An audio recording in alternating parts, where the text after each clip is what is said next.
नमस्कार मुलांनो, आज आपण एका सुंदर हिरवळीच्या माळावर जायचे। तिथं आहे रंगीबेरंगी फुलं, गोड गाणी गाणारे पाखरं आणि इकडे तिकडे उड्या मारणारे ससे। त्या सशांमध्ये एक आहे आपला गोलू ससा, जरा लठ, जरा खोडकर, पण फारच मजेशीर। गोलूला दिवसभर गाजरं खायला खूप आवडायचं, पण एका दिवशी त्याला मिळतं एक जादूचं गाजर। ते गाजर साधं नाही, त्यात अशी जादू आहे जी गोलूचं आयुष्य बदलून टाकणार। पण प्रश्न असा आहे, गोलू त्या गाजराचा योग्य उपयोग करतो का, की फक्त पोटभर खाऊन टाकतो? चला मग ऐकूया धमाल गोष्ट, गोलू ससा आणि जादूचं गाजर। एका उजाड माळावर गोलू ससा राहत होता। गोलू फार आळशी होता। धावपळ करायला त्याला अजिबात आवडायचं नाही। फक्त झोप आणि खाणं हेच त्याचे जग। एका सकाळी गोलूला एका झुडपात एक चमचमणारं, सोन्यासारखं गाजर दिसलं। त्याने गाजर उचललं तर ते चमकत होतं। गोलू म्हणाला, वाह, असं सुंदर गाजर मी कधीच पाहिलं नाही। आज तर माझं पोट भरून जाईल। तेवढ्यात एक वृद्ध पोपट उडत आला।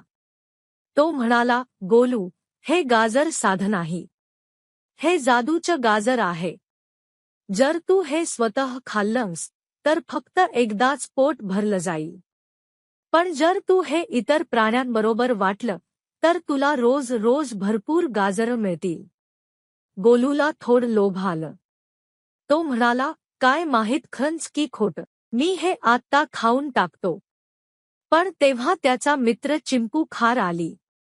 चिंपू म्हणाली, गोलू, कधी कधी मोठ्या आनंदासाठी थोडं वाटून घ्यावं लागतं। गोलूने विचार केला आणि गाजर फोडून अर्ध चिंपूला, अर्ध पोपटाला आणि उरलेलं स्वतः खाल्लं। जादू घडली। त्या झुडपाखालून अचानक शेकडो गोड गाजरं उगवली। गोलू आनंदाने उड्या मारू लागला। तर मुलांनो, ही होती गोष्ट गोलू ससा आणि जादूचं गाजर।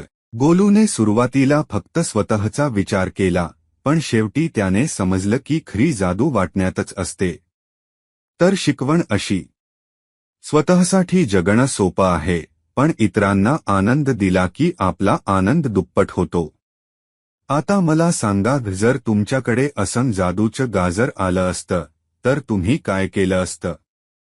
तुमचं उत्तर मला कॉमेंटमध्ये नक्की लिहा। आणि हो, गोष्ट आवडली असेल तर लाईक करा, तुमच्या मित्रांसोबत शेअर करा आणि अजून धमाल गोष्टी ऐकण्यासाठी चॅनलला सबस्क्राईब करायला विसरू नका। पुन्हा भेटूया पुढच्या मजेदार गोष्टीत। तोपर्यंत हसत खेळत शिका आणि मजा करा। Bye bye.